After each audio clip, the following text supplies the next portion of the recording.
Assalomu alaykum, hurmatli ko'ruvchilar. Umid etdim sog'likda, aramlikda yashab yurgan bo'lsingizlar. Albatta yana ham bizlerin Ramazan'ın 15. günü bugün.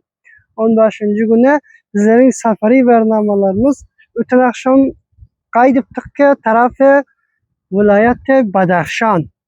Vilayeti Badaxşan'dan hem barıp inşallah sizlere bir yaxşı güzarışları nashr etsek ve Badaxşan'ın hem tarihi joylarni ve hem de Badaxşan viloyatining go'zalliklarini sizlere ko'rsatsak. Chun do'stlar, mening bu hedefim ki masalan men qishning ichida ba'zi viloyatlarga boryon va xatirki yoz yo fasli bahorda men ponton shuru bo'lyo.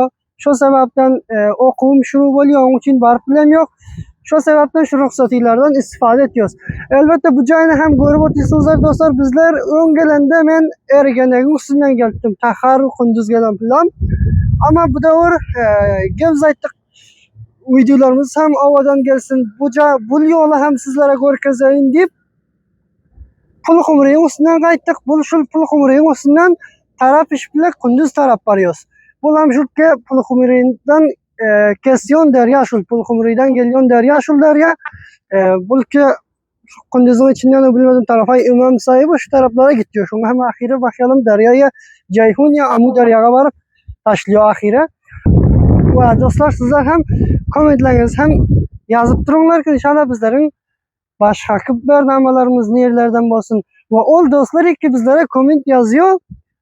Türkmen dilde geplen yok, Özbekide gepliyorsun ya Fars'ta gepliyorsun ya başka dillerde geplen yok deyip.